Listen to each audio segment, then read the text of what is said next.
Good morning, Knicks Nation. Today is Tuesday. It is the 14th day of September 2021. We are about 14 days from the start of Knicks training camp. First of all, I hope you're COVID-free. I hope you're healthy. And I hope your family is also COVID-free and healthy, where there's people who are losing family members to this virus. I also hope that the needs of your family and yourself in terms of food and shelter and clothing as well as health are being met. Blessings upon those that work in the healthcare field that are trying to save lives, irregardless of politics. Blessings upon those that make deliveries for us and those that pick up garbage to keep our places clean. Double blessings on those trying to deliver boys and girls, men and women and children, teenagers, even toddlers and babies, from sex slave, human trafficking, child molestation, pedophilia, child prostitution, and prostitution. Blessings upon those trying to deliver them and those innocent ones, and curses upon those that support these disgusting and abominable industries. Finally, blessings upon the homeless. 600,000 men, women, children in the United States. And by the time I'm talking to you, probably growing from there. Millions around the world, including the Philippines, including Haiti. Blessings upon those. And blessings upon those trying to help, for theirs is the kingdom. Yesterday, one of my subscribers, Andrew Abraham, asked a question about doing a video as to whether Mitchell Robinson can win Defensive Player of the Year this year. Can he be all NBA defense this year? I get a lot of suggestions from my subscribers, and I appreciate that, but I don't always answer them. Although I do answer quite a bit of them, as some of you know, I will take your suggestions if I feel like it's something that should be said about it. I don't always respond to everything that everybody else puts out there just for media hype, but things that affect the Knicks, things that we can look forward to, things that are important to our team, I feel like I want to address, and this is one of those things. Now, I did a video on Mitchell Robinson's importance to the Knicks. I think it was before I went on vacation. And in that video, I expressed that a healthy Mitchell Robinson makes the Knicks top 4 in the East, even maybe top 3. Because that's how good he is, and that's how important he is to the Knicks defense, and the overall scheme of the team in terms of his force on the offensive glass, his force on the defensive glass, his force on the lob threat. And we're not even talking about him adding a jump shot or a hook or anything else what everybody thinks he should add right now. We're just talking about him being healthy and being Mitchell Robinson as we know him. But can he be Defensive Player of the Year in the NBA? Can he be all NBA defense? First of all, let's talk about all NBA defense, in my view. All NBA defenders, the best defenders in the NBA, to me, are players that affect winning by their defensive prowess. Okay? So that generally the top 4 teams in each conference will have at least one guy that's a top defensive player, because that player affects winning. But the NBA is political and subjective, in that the NBA has created ever since Magic and Bird, but it really went to the next level with Michael Jordan. They created a star-driven league, which means the advertising dollars and the marketing of the NBA is driven by players that are uplifted as stars. Of course, some of these players really are, like Michael Jordan, Magic Johnson, Larry Bird, really good players, but that's just who they choose. There's a lot of great players. Like at the time of Michael Jordan, there was Bernard King, there was Adrian Dantley, there's a lot of great players. There's Kareem Abdul-Jabbar, James Worthy, a lot of great players in the NBA. But it's a star-driven league. Sometimes that affects how, and writers pick all NBA defense, MVP, all of these awards. Not picked by the fans. All-Star game is picked by the fans, and sometimes that gets ridiculous too. but coaches pick the rest of them, the rest of the players, and that helps. I wish the coaches actually picked all of these things because the coaches know better, I think. But anyway, I'll give you some examples. Steve Nash won 2 MVPs back to back. The first one was a surprise. The second one was ridiculous. He should not have won the second MVP. Okay? One year, Shaquille O'Neal wins the MVP, and you say, well, that's Shaq. But no, that particular year, Jason Kidd should have won the MVP. And Shaq himself, if you think I'm being subjective, Shaq himself said that. This is really Jason Kidd's award. Jason Kidd was ridiculously good that year. He led the Knicks to the finals with just him and basically him. They had some good role players on that team, but it was Jason Kidd's show. So it's very political and very subjective. And a lot of times a guy will get an award based on reputation. For example, 2021, the top defender and all NBA defenders, first team, Bam Adebayo, Jimmy Butler, Joel Embiid, Kawhi Leonard, Matisse Thybulle. Now you say, oh, of course, those are great defenders. My problem is Kawhi Leonard played 52 games last year.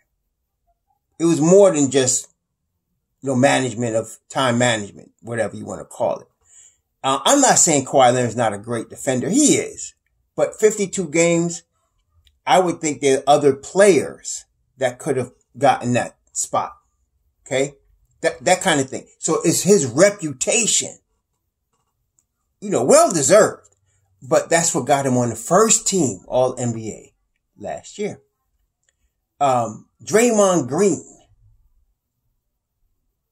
Draymond Green is a great defender, but the Golden State Warriors were 9th in the West last year. 9th. Okay. So I'm just saying, based on his past reputation, he gets All NBA first team.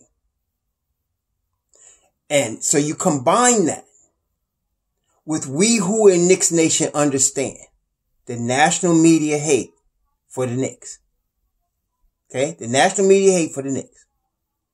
Last year, the Knicks finished 4th in the East. The Miami Heat finished 6th in the East. And I'm not saying Miami's not a good team. I'm not saying they don't have no great defensive players on their team. But both Bam Adebayo and Jimmy Butler were All NBA second team defense on the team that finished behind the Knicks. Okay? So it's very subjective. So that's a big strike against Mitchell Robinson. If Mitchell Robinson were to be All NBA defense, the Knicks would definitely have to finish top 4, if not top 3 in the East.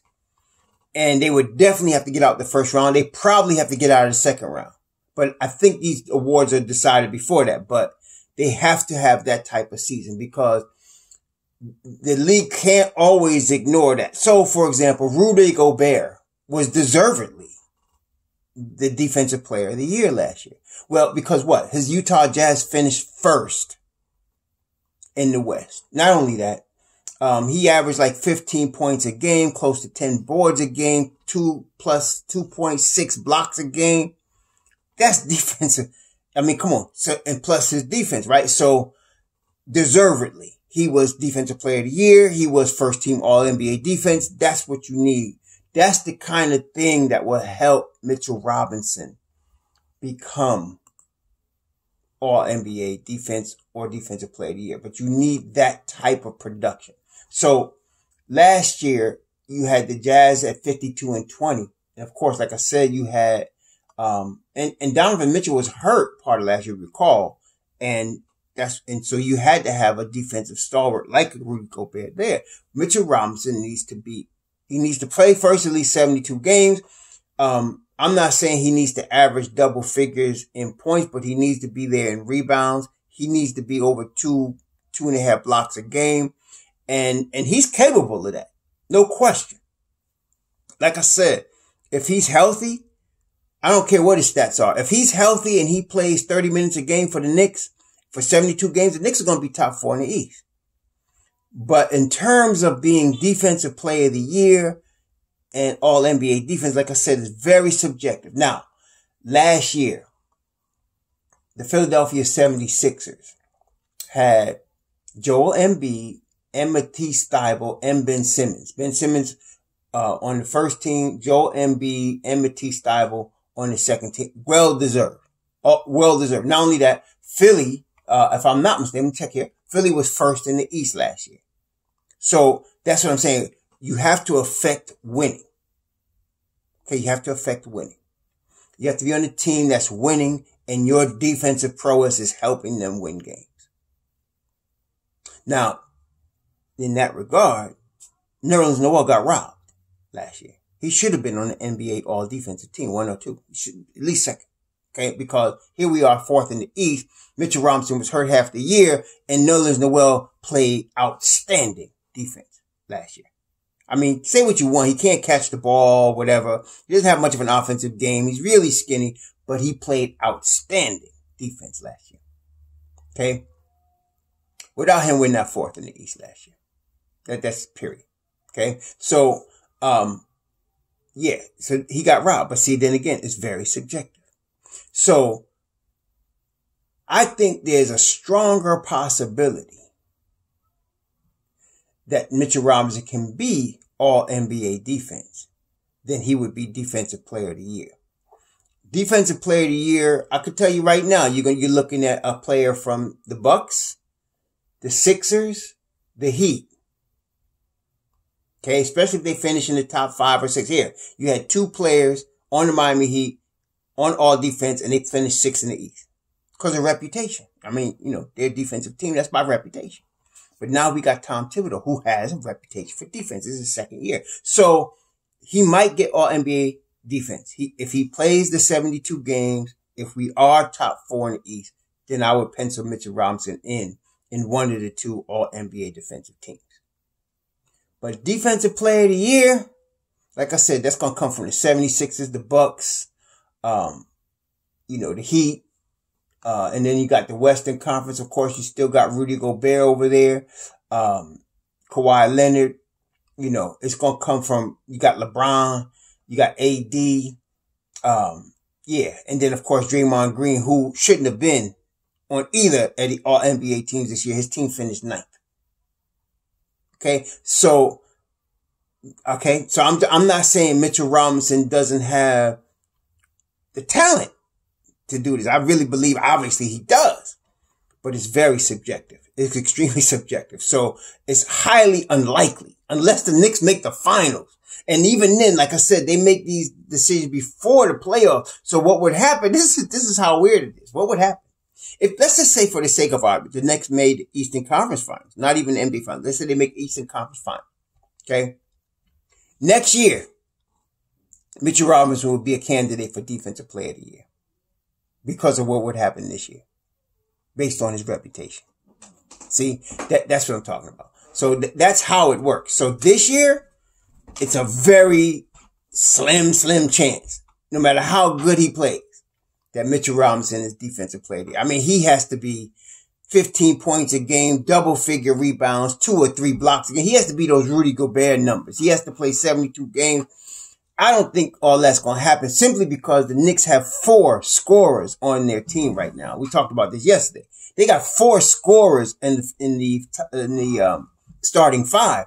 Even if Mitchell Robinson had some offensive game, it would be unlikely he would get the touches he would need to score 15 or 16 points a game. I mean, okay? So that's not going to happen. He could get the blocks. He certainly can get the blocks. I mean, we've seen Mitchell Robinson do, I think he had a streak of like 20 straight games or something where he had a block or 2. He had a game where he had like at least 7 or 8 blocks in a game. He's had a 20 rebound game in his career. So he's capable. No question. He's capable. But it's unlikely. I'm looking for him to, like I said, a healthy Mitchell Robinson gets us in the top 4. We should win the first round of a playoff series, maybe the second. Or at least take that second series, 7 games or something like that. If that's the case, I can see him, really being on one of those all NBA defensive teams. because everybody knows. I mean, the whole league, Richard Robinson's not a surprise to anybody in the NBA. Everybody in the NBA knows his talent as far as defender, is concerned. So he's not a secret. Okay. He's just unfortunately playing, with the team that carries the heaviest jersey in the league, the New York Knicks. Okay. That's problem number one. But we did finish fourth in the East last year. Tom Thibodeau is the coach. He's a well-known by reputation defensive coach. That should help him. Defensive player of the year will probably take him a few seasons. I remember Marcus Camby won defensive player of the year when he was in Denver. But truth be told, he had been on that level for several seasons. But it just so happened that Denver, was winning, and then he was on that team. Plus what he had done in New York already. He had led the league in blocks when he was in Toronto, and then he finally gets a defensive player of the year award. Sometimes it's like that. Okay. So what will help Mitchell Robinson, again, us being top 4, him playing 72 games, playing 30 minutes a game, 25, 30 minutes a game, getting at least 2.5 blocks a game, at least double figures in rebounding. I'm not going to count on him getting double figures in scoring. Like I said, you got Julius, you got Evan Fournier, you got RJ, and you got Kemba, and then you got Derrick Rose, and you got IQ, who don't look for nobody coming off the bench. So it's going to be hard for him unless he's running the floor, which he does, run the floor, get lobs, put back. That's how he's going to get his points. So he's not, you're not going to find him scoring a lot of points. Whereas Utah actually runs plays for Rudy Gobert. Yeah, that's a different situation. They run plays for Rudy Gobert. Miami runs plays for Bam Adebayo. Okay, so that's a whole different situation. But that's not going to be the situation for Mitchell Robinson. But I can still see him being all NBA defense. But it's a long shot. It's a better shot than being defensive player of the year. He would have to play at that level for like 2 or 3 seasons before they'll consider him. It's just the way the NBA is for defensive player of the year. Now, good thing is he's only 23 years old. So we're talking about by the time he's 25 or 26, he should, if he consistently stays healthy and plays, he will be in that conversation every year. He could be a multiple time defensive player of the year, but don't look for it this year or probably next year.